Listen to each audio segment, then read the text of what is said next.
to the show. This is the Mental Breakdown. I'm your host, Joey Velez, coming at you on a Saturday. Hope all's well. Hope everybody had a good, strong week, a good end of the week, and they're enjoying their time with themselves, with other people on this fabulous weekend.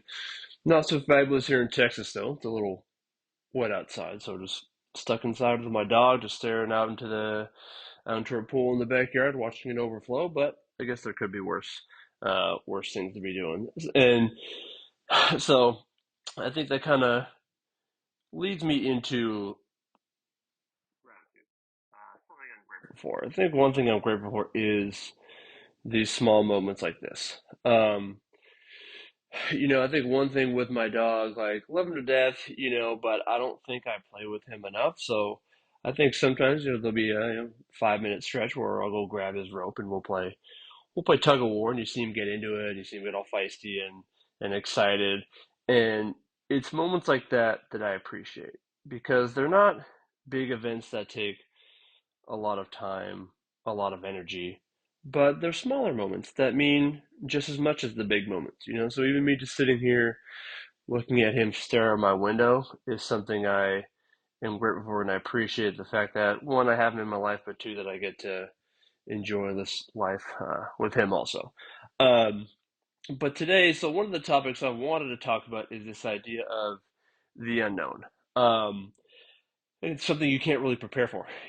I remember, growing up and going to school, whether it was high school, middle school, college, whatever it is, you would have your, fall semester, your winter semester, your spring semester, and then boom, summer, you get a couple months off, and then right back into the grind of school.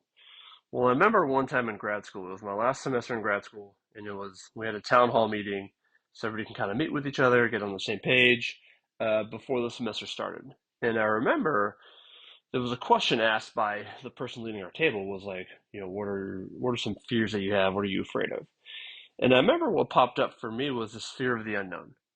Um, because I couldn't use that excuse anymore of, hey, once school's done, I'll just go hit my summer break and then come back. Because after that semester, there was no more summer break. There was no more coming back to school. And I remember being worried. Well, what if this doesn't work out? What am I going to do? I don't have a job lined up, so like, how am I going to make money? A lot of, thoughts, feelings, and emotions ran through my brain in that moment. And I think the same thing is kind of going on right now, with my personal life and my professional life. I own a home now, which is a big burden, but I'm able to kind of cover the expenses and what I got to do. But my job is going through a contract change. And so there's a little bit of uncertainty of what this might look like in 2 months. So it's bringing me, a level of fear and concern that I think is normal, but it's not really giving me any practical solutions on how to get through it. And I think that just happens when it's something you can't really prepare for, and I think it's scary. I think it's scary when you don't know what's going to happen next because there is no certainty. I think there's going to lead to a higher amounts of doubt. Well, what if I make the wrong decision? What if it doesn't work out? However, I think in those moments, it's even that much more important to be willing to step outside your comfort zone. Acknowledge that, yes, I don't know what's going to happen down the road, but that doesn't mean I have to let it dictate what I'm doing right now in the detrimental sense, right? So I think it's looking at it as like, hey, what can I do now to make sure that when that unknown comes, I'm going to be as prepared as possible. So I think there's two things to really think about. So I think one is reframing. I think oftentimes it is very easy for us as individuals to look at worst case scenarios. What happens if something goes wrong? What happens if this doesn't work out? What happens if I don't achieve the outcome I want? But how often do you look at the other side? What happens if it does work out? What happens if the best case thing comes out? What happens if I do achieve the outcomes I want? So I think doing both, I think one, you're not going to stop looking at, what happens if things go wrong. But I think just adding that little piece, well, what happens if I go right? Maybe that helps you remain neutral. Maybe that provides you a little bit of optimism that you can get through it. Maybe that provides you a little bit of motivation that can allow you to take the necessary steps to be prepared for when that moment comes. I think this is also where developing a mindfulness practice comes in, right? So with mindfulness, we're talking about present moment awareness. We're talking about accepting situations, experiences, thoughts, emotions for what they are without judgment.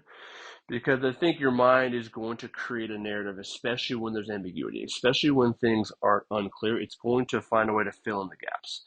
So I think that's where it's on us to redirect our attention, redirect what we're doing back to what's actually happening in the present moment. If I make a mistake and I wonder how this is now going to impact me 3 or 4 days from now, while that still might be important, that doesn't help me in the next 10 minutes, right? So I think doing your best to kind of be able to direct your attention back to the present moment. So maybe it's identifying, okay, what am I thinking? What am I feeling right now? Right. So I'm noticing I'm experiencing feelings of anxiety versus I am anxious. I think one just states a fact, whereas one creates a label. I think one, and this is something pilots talk about all the time, but it is they'll say wiggle your fingers and toes, right? Because those sensations are something that's actually happening right now.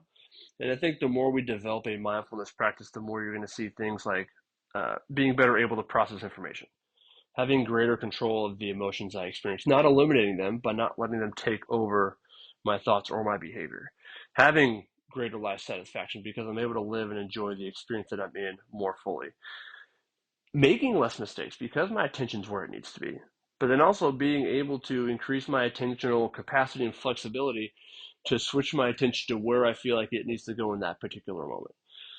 Depending where you look, research says 12 minutes a day, 5 days a week, whatever that is, but I think any time is valuable. So spending, the 2 minutes you do brushing your teeth, focusing on the toothbrush bristle hitting each tooth. As you're eating, maybe taking into account the sensations with each bite, as opposed to doing something else as you're eating your breakfast. Or it could just be sitting down and setting a timer for a couple minutes and just focusing on your breathing. See where your mind goes, but then gradually bring it back to the sensations of each inhale and each exhale. If you were able to know what happens every day of your life ahead of time, how would that affect you today? It wouldn't be as beneficial as you'd think once you realize the information that you're now privy to. Right? So we're never going to know everything that's going to happen on in our lives. Instead, go ahead and embrace the fact that you don't know what's coming next. Embrace the unknown. Embrace the journey that life is going to take you on. Embrace the fact that each day is a new day and a new opportunity for you to live your life the way you want to. The best way to do that is to live life in the moment. You're going to get distracted, and that's okay. But it's about being and noticing that my mind has wandered, and then just gently bringing it back to the present moment and what I'm doing. And that's what I have for you all today. I want to start our Saturday with a just a reminder that the unknown, while scary, it doesn't have to be as scary as we think it is. And so I hope you'll have a great rest of your weekend. Don't forget to follow me on YouTube, follow me on socials, like, rate, review the podcast, download it, send it to your friends who you feel like might need to hear this message. And don't forget, today's a great day to make an impact. All right, y'all. Have a good one.